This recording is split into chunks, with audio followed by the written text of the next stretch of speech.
How y'all doing? Can I give you a flyer before you get out? You may want to leave it in the car. In Alabama's rural areas, campaigning in supermarket car parks is sometimes the only way to meet voters. This is a sparsely populated part of the state, but politics is on the minds of many.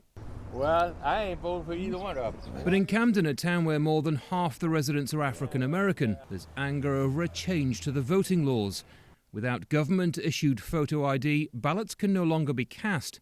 It's a move many see as targeting poor black voters. You're taking advantage of the weak when you do that, because some of them just don't have one, can't get one.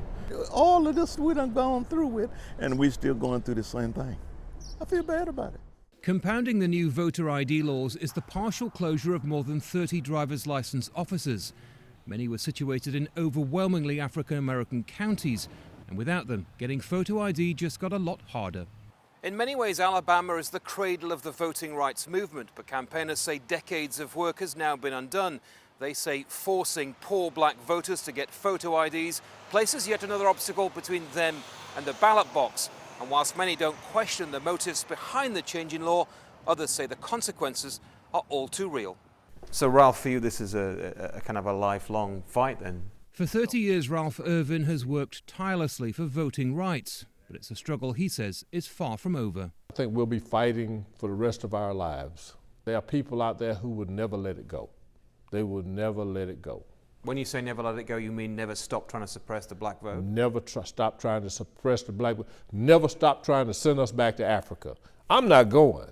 The legacy of voter suppression in Alabama has a long and dark history, but it resulted in the passage of the Voting Rights Act. Accusations that part of that legislation are now being undone are flatly denied by the state's governor. We will go to people's houses to have their picture made if they don't have a photo ID in the state of Alabama. We're not ever going to do anything to keep people in the state of Alabama from voting. And for them to jump to a conclusion like this, that is politics at its worst. A recent challenge to the picture ID law was rejected by a judge, but civil rights activists say they'll continue to campaign for change. Andy Gallagher, Al Jazeera, Camden, Alabama.